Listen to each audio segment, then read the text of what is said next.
जय हिंद साथियों, मैं पुष्पेंद्र सिंह स्टडी स्थल के परिवार पर आप सभी का हार्दिक स्वागत करता हूं। और जैसा कि आप जानते हैं कि हमारी तरफ से एसएससी जीडी के लिए जवान बैच शुरू किया गया है और उसमें जो है आज हम इतिहास के संदर्भ में पहली क्लास देखेंगे। और आप जैसे कि जानते हैं कि इतिहास से कम आपके 2 से 3 क्वेश्चन जो है वो आपके एग्ज़ाम में हर शिफ्ट में देखने को मिलेंगे। ठीक है। और हम इतिहास की बात करें तो आप सभी जानते हैं इतिहास 3 भागों में है बटा हुआ, जिसे हम प्राचीन भारत का इतिहास कहते हैं, दूसरा मध्यकालीन भारत का इतिहास और तीसरा जो है आधुनिक भारत का इतिहास। तो आज की क्लास जो हमारी पहली क्लास होगी वो प्राचीन भारत के इतिहास में सिंधु घाटी सभ्यता से पहले की एक टॉपिक और है जिसे हम कहते हैं पाषाण काल, क्योंकि पाषाण काल से कोई क्वेश्चन आता नहीं है पेपर में और सिलेबस में भी नहीं है वो। तो आप एसएससी जीडी के प्रीवियस ईयर के क्वेश्चन देखोगे तो उसमें आप ये देखोगे कि पाषाण काल का लगभग कोई क्वेश्चन आया ही नहीं है, तो इसलिए उसे हम पढ़ेंगे भी नहीं। ठीक है। हम शुरुआत करेंगे कहाँ से? तो हम शुरुआत करेंगे आपकी सिंधु घाटी सभ्यता से। सिंधु घाटी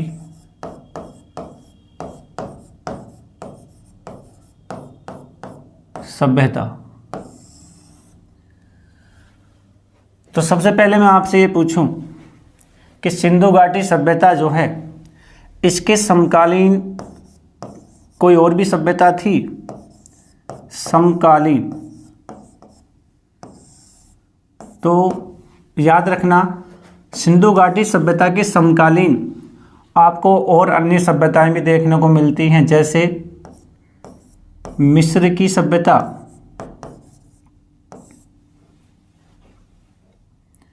मिस्र की सभ्यता। एक सभ्यता आपने सुना होगा मेसोपोटामिया की सभ्यता, मेसोपोटामिया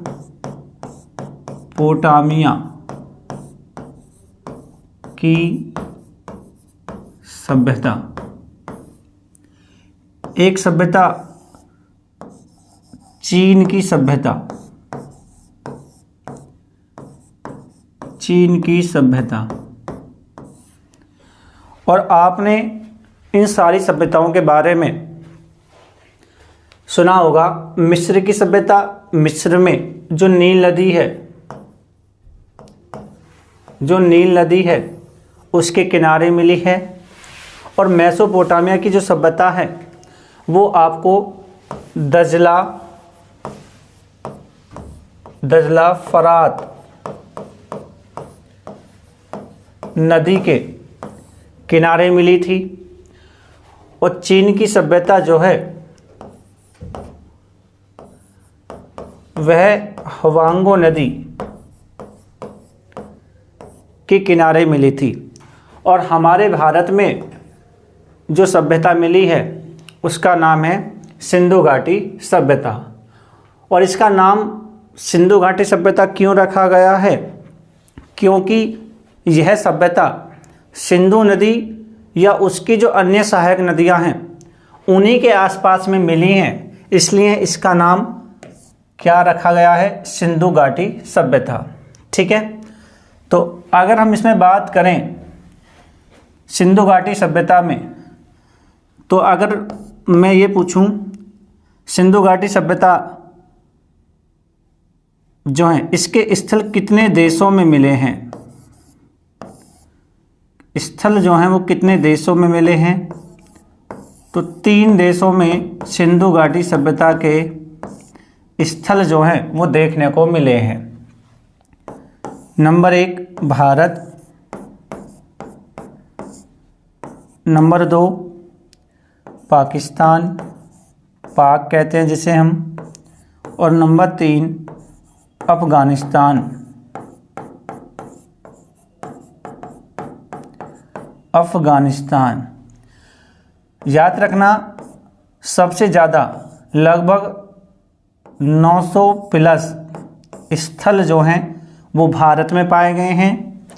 पाकिस्तान में लगभग 450 प्लस स्थल पाकिस्तान में पाए गए हैं और अफ़गानिस्तान से मात्र 2 स्थल पाए गए हैं। तो 900 स्थल को याद करना बहुत मुश्किल बात है, ठीक है।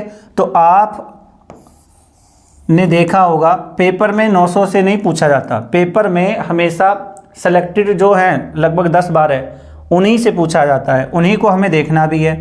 पाकिस्तान में लगभग 450 से ज़्यादा हैं, लेकिन यहाँ से कुछ जो इम्पोर्टेंट है वहाँ से पूछा जाता है।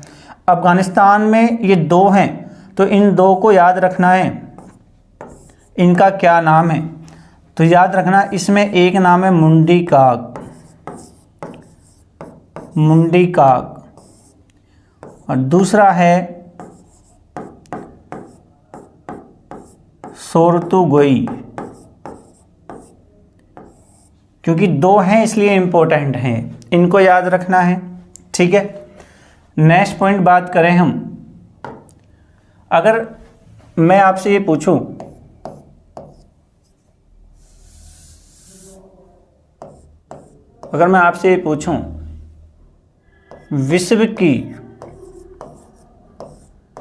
विश्व की पहली ग्रामीण सभ्यता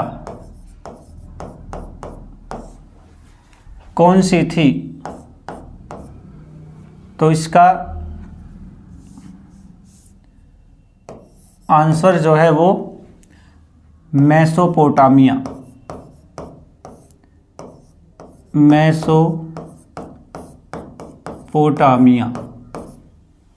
की सभ्यता। नेक्स्ट में अगर पूछा जाए विश्व की पहली शहरी सभ्यता,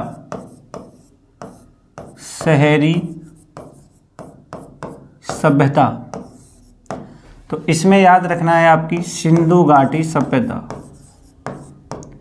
सिंधु घाटी सभ्यता। नेक्स्ट अगर मैं पूछूं विश्व की सबसे बड़ी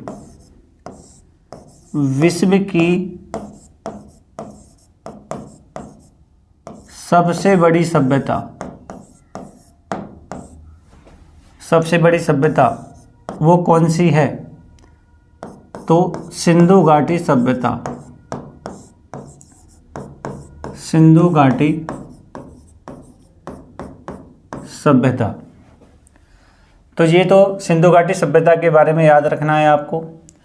अगर मैं बात करूं सिंधु घाटी सभ्यता के, अगर मैं खोज की बात करूं तो खोज से संबंधित सारे फैक्ट याद रख लेने हैं, एक तरफ मैं एक साथ लिख देता हूं। तो याद रखना 1826 में सबसे पहले चार्ल्स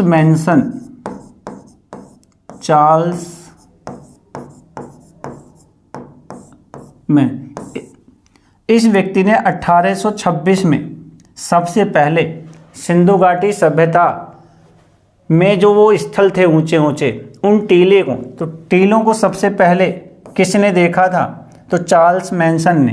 कब? 1826 में। उसके बाद अगला पॉइंट याद रखना है 1853 में से लेके 1856 तक याद रखना है, इसके अंदर कराची से लेकर लाहौर तक रेलवे लाइन बिछाई जा रही थी। अब आप जानते भी होंगे कि भारत में 1853 में ट्रेन किसने चलाई थी? तो डलहौजी ने। डलहौजी कहाँ से कहाँ तक? बम्बई से ठाणे। मुंबई से ठाणे लगभग 34 किलोमीटर।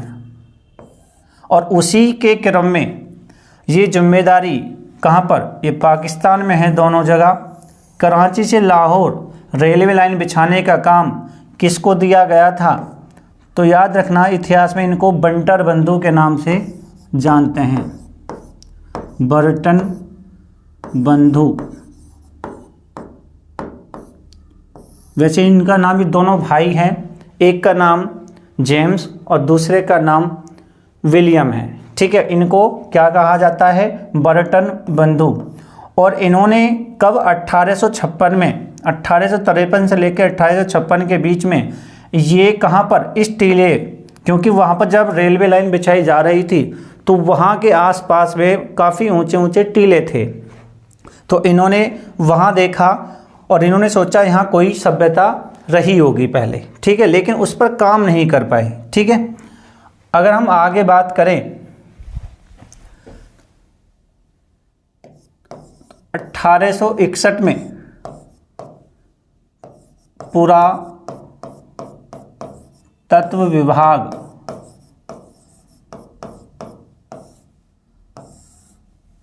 के अध्यक्ष कौन थे? अलेक्जेंडर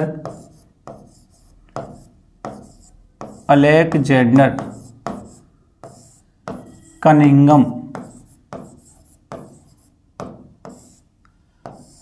और इनको भारतीय पुरातत्व विभाग का जनक भी कहा जाता है। ठीक है, तो याद रखना है, कि कई बार पूछा गया है एग्जाम में। उसके बाद आपको याद रखना है 1921 में पुरातत्व विभाग के महानिदेशक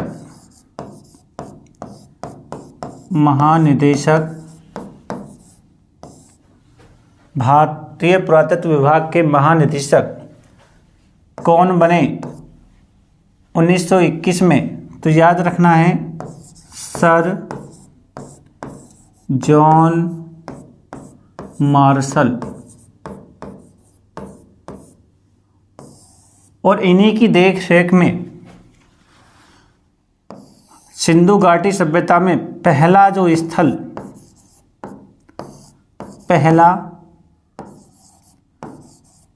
स्थल जो खोजा गया था उसका नाम हड़प्पा था। हड़प्पा। और हड़प्पा जो है ये रावी नदी के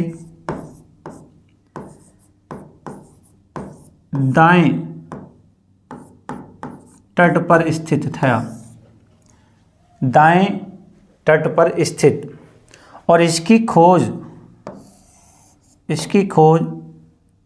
दयाराम साहनी ने की। कब? 1921 में। तो इसलिए इसका दूसरा नाम जो है वो हड़प्पा सभ्यता भी है। क्यों?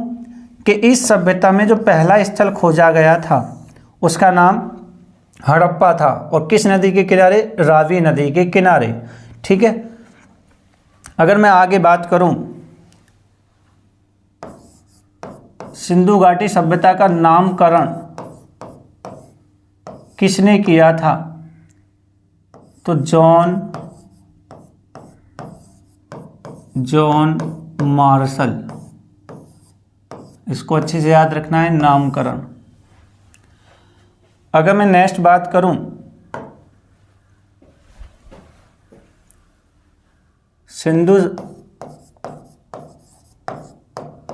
सिंधु घाटी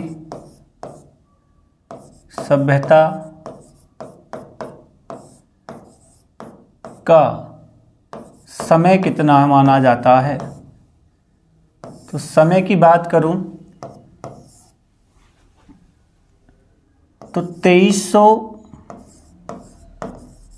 BC से लेकर 1750 BC तक का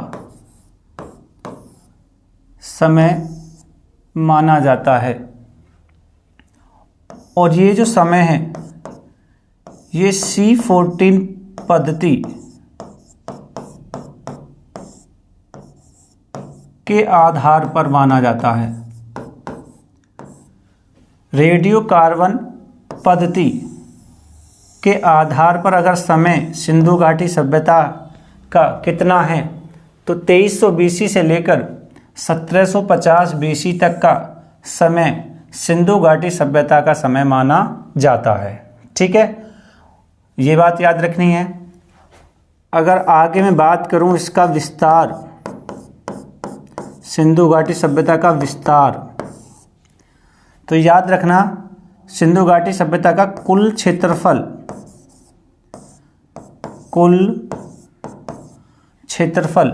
कितना था, तो 13 लाख वर्ग किलोमीटर। अगर मैं बात करूं सिंधु घाटी सभ्यता का, चलो आगे मैप चलो इधर बना लेते हैं। ठीक है,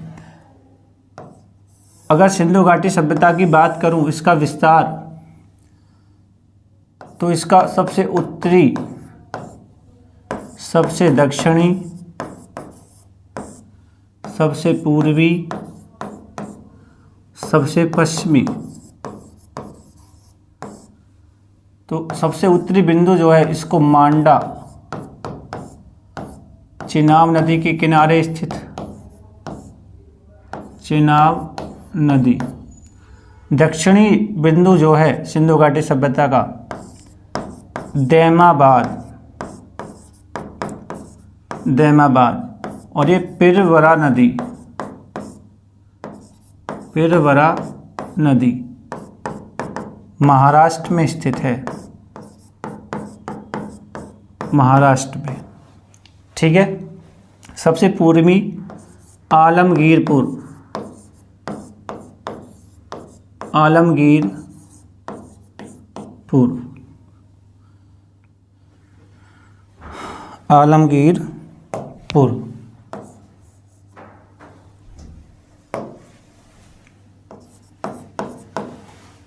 और ये हिंडन नदी के किनारे, हिंडन नदी के किनारे स्थित है। कहाँ पर? मेरठ वाले क्षेत्र में। और सबसे पश्चिमी बिंदु का जो नाम है सूतकांगे डोर, और ये स्थल दाक्ष नदी, और ये कहाँ पर है? बलूचिस्तान,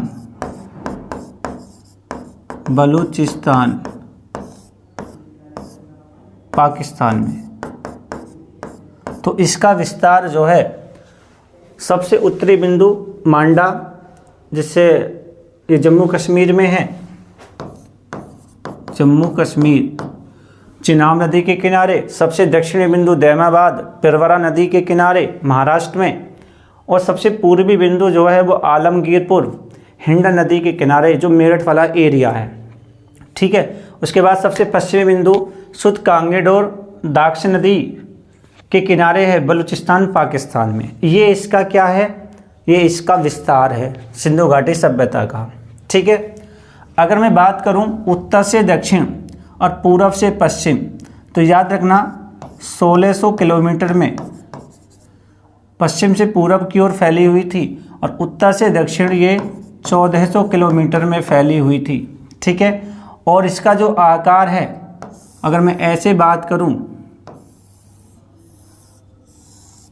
तो कुछ इसका आकार, तो इसका आकार की बात करें, सिंधु घाटी सभ्यता का आकार कैसा है, तो त्रिभुजाकार है,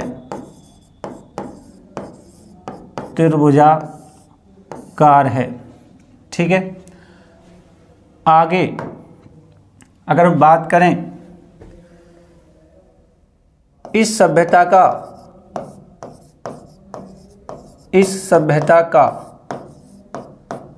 सबसे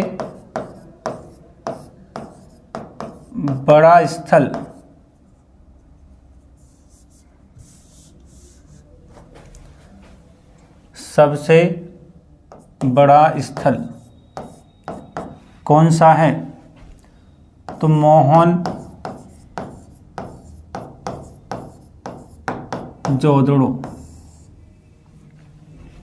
ये कहाँ पर है, ये आपका पाकिस्तान में है। अगर पूछा जाए इस सभ्यता का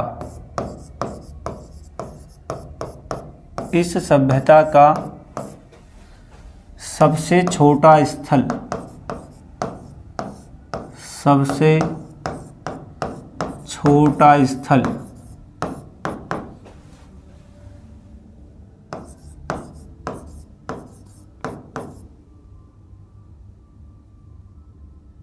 अलादीनो।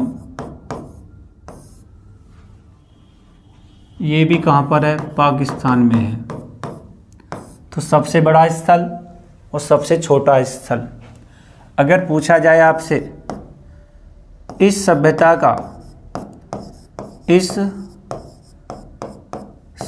का भारत में सबसे बड़ा स्थल, भारत में सबसे बड़ा स्थल, सबसे बड़ा स्थल तो कौन सा है, राखीगढ़ी।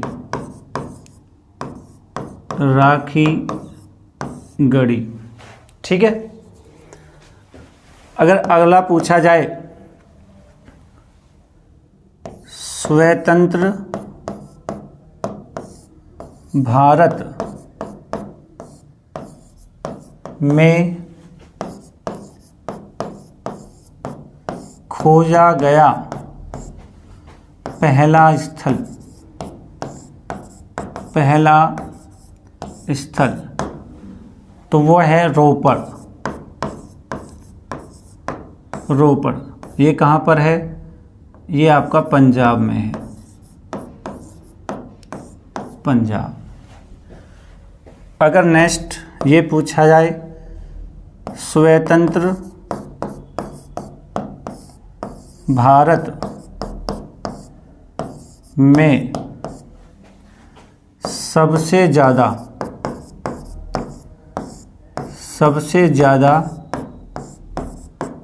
स्थल किस राज्य में खोजे गए,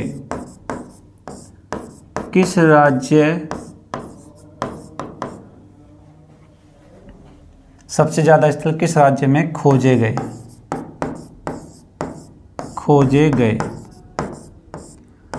तो उत्तर है इसका गुजरात।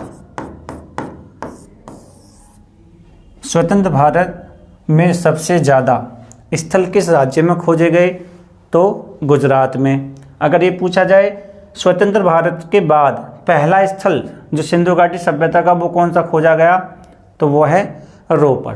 ठीक है, नेक्स्ट में अगर मैं बात करूं सिंधु घाटी सभ्यता में जो समाज है वो समाज का रूप कैसा है, तो मात्र सत्तात्मक।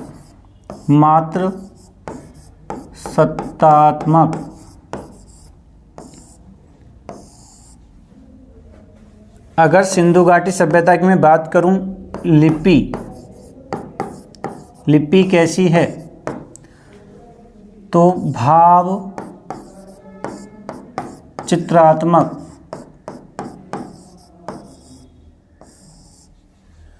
और सिंधु घाटी सभ्यता में जो लिपि मिली है जिसका नाम है भाव चित्रात्मक, इसको पढ़ा नहीं गया है, पढ़ा नहीं गया है, क्योंकि यह लिपि जो है, ये लिपि जो है ये दाएं से बाएं लिखी जाती है। ठीक है, कैसे लिखी जाती है? दाएं से बाएं।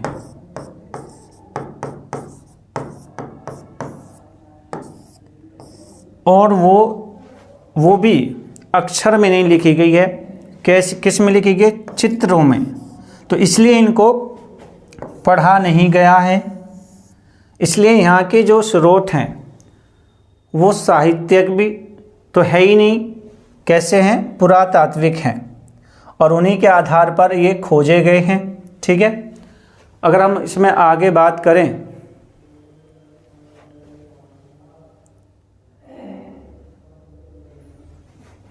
अगर इसमें हम आगे बात करें सिंधु घाटी सभ्यता में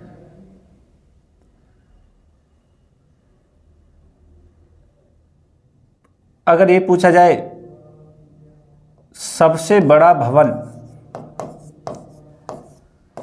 सबसे बड़ा भवन वो कौन सा है?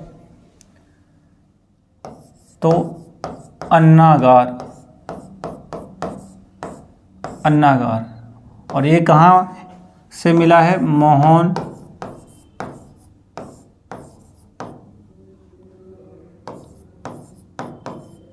मोहनजोदाड़ो। ठीक है, तो अगर इसका साइज पूछे तो 45 × 15, 45x15 का ये एक कोठार था जिसके अंदर अन्न का भंडार मिला है। ठीक है, इसका ये साइज याद रखना है, 45x15 का एक अन्नागार। ठीक है, अगर ये पूछा जाए आपसे दो पंक्ति में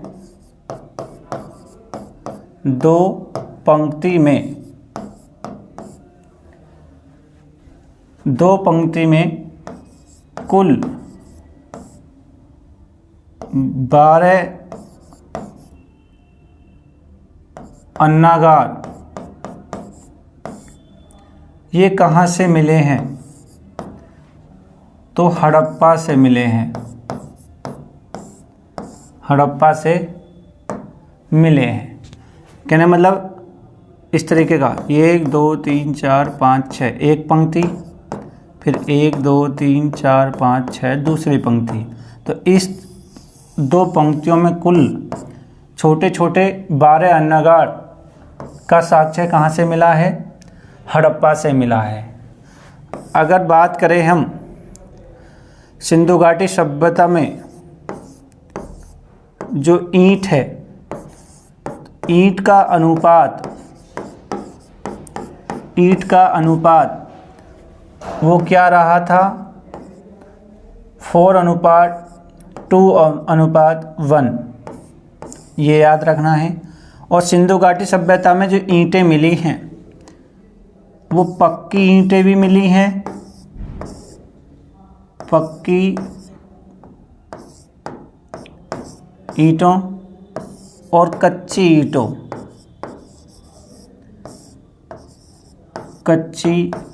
ईंटों। याद रखना, पक्की ईंट कैसे? तो ईंटों को जो कच्ची मिट्टी की ईंटें होती थी उसको आग में पकाकर पक्की ईंट बनाई जाती थी। और पक्की ईंट को जो है क्या बोला जाता है? टेराकोटा।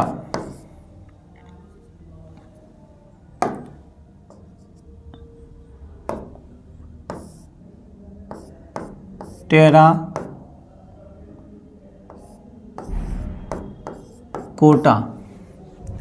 ये याद रखना है। और याद रखना, पक्की ईंटों का जो उपयोग है वो विशाल भवनों को बनाने में किया जाता था, जबकि कच्ची ईंटों का उपयोग सड़कें और नालियाँ बनाने में किया जाता था। ठीक है, दूसरी बात, सिंधु घाटी सभ्यता में माप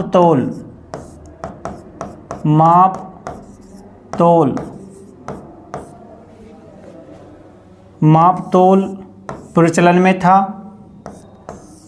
और यहाँ पर बाट भी मिले हैं। और याद रखना बाटों का जो अनुपात है वो 16 के गुणज में है, 16 के गुणज में, ठीक है। और याद रखना जो सिंधु घाटी सभ्यता में तराजू मिली है, तराजू, और तराजू में जो पल्ले में टांगने वाला जो पल्ला होता था वो किसका होता था? तो हाथी दांत का। ये बात याद रखनी है, हाथी दांत, अच्छे से याद रखना है। तराजू के जो पल्ले होते थे वो किसके थे? हाथी दांत के थे, ठीक है। उसके बाद नेक्स्ट अगर हम बात करें सिंधु घाटी सभ्यता में, तो जो शहर है, शहर 2 भागों में विभाजित था, शहर 2 भागों में विभाजित, ऐसे समझो, एक ऐसे और एक से, तो इसको बोला जाता था पश्चिमी दुर्ग और इसको बोला जाता था पूर्वी दुर्ग या पूर्वी टिला, ठीक है।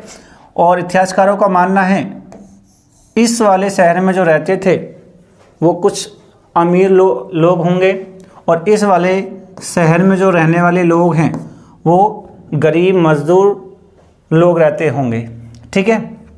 तो 2 भागों में बटा था। लेकिन एक बात याद रखनी है आपको कि एक शहर है धोलावीरा,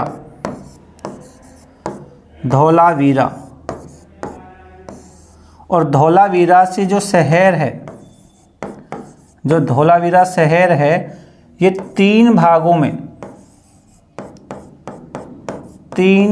में विभाजित था। ये दिल्ली पुलिस के एग्ज़ाम में अभी हाल ही में पूछा गया है कि सिंधु घाटी सभ्यता का एकमात्र ऐसा शहर जो 3 भागों में विभाजित था, तो उसका वो कौन सा शहर है? तो वो धोलावीरा है। और धोलावीरा कहाँ पर है जी? तो धोलावीरा गुजरात में है, ठीक है, गुजरात। इसको अच्छे से याद रखना है। अगला फैक्ट एक इसमें ये याद रखना है कि सिंधु घाटी सभ्यता में जो सड़क है, सड़क ये एक दूसरे को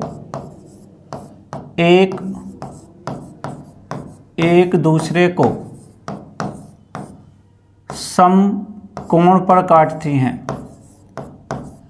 एक दूसरे को समकोण पर काटती हैं,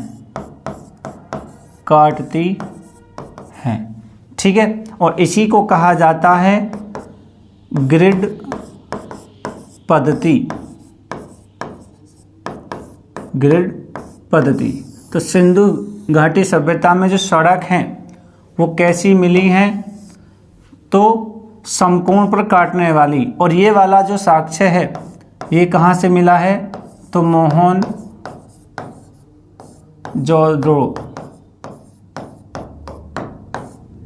ठीक है जी, ये बात अच्छे से याद रखनी है। और एक फैक्ट ये याद रखना है, मुख्य सड़क की जो मेन सड़क है, मुख्य सड़क की चौड़ाई कितनी होती थी? तो 10 मीटर। और ये भी कहाँ से मिली है? तो ये भी मोहनजोदड़ो से मिली है, ठीक है। तो यहाँ से 3 फैक्ट कि सिंधु घाटी सभ्यता में जो सड़क है वो एक दूसरे को समकोण पर काटती हैं। दूसरा फैक्ट, इसको क्या कहा जाता है? ग्रिड पद्धति कहा जाता है। ऐसे समझो, जैसे नेक्स्ट पर समझाता हूँ कि जैसे मान लो ये सड़क, फिर ये सड़क, फिर ये सड़क, फिर ये सड़क और घर इस तरीके के, ठीक है। इसी को बोला जाता है ग्रिड पद्धति, ग्रिड पद्धति, ठीक है। उसके बाद बस काफ़ी लंबी क्लास हो जाएगी। आगे की जो क्लास है उसमें सारा कवर हो जाएगा। जो मेन बातें थी इसमें कोशिश की गई है, अच्छे से इनको याद रखना है, क्योंकि ये मैंने वो फैक्ट लिखे हैं जो पेपर में आते हैं। और नेक्स्ट क्लास में इसके बारे में हम जानेंगे स्थल, कौन सा स्थल कहाँ से खोजा गया है और किस नदी के किनारे मिला है और उसकी खोज किसने की है। ये पेपर में बहुत पूछे जाते हैं, ठीक है। तो इसमें एक ये मेन टॉपिक है जो पेपर में बेसिक जो थ्योरी वाला है वो मैंने आपको मेन जो बातें थी वो बता दी हैं। इसमें आपको तो लगभग आधा पौन घंटे की क्लास और नेक्स्ट रहेगी इस वाले टॉपिक में। इससे बाहर आपका कोई क्वेश्चन में कोशिश रहेगी कि कोई जाएगा नहीं क्वेश्चन बाहर, ठीक है। तो इसमें आपके ये महत्वपूर्ण जो स्थल हैं इनकी बात करेंगे नेक्स्ट वाली क्लास में, ठीक है।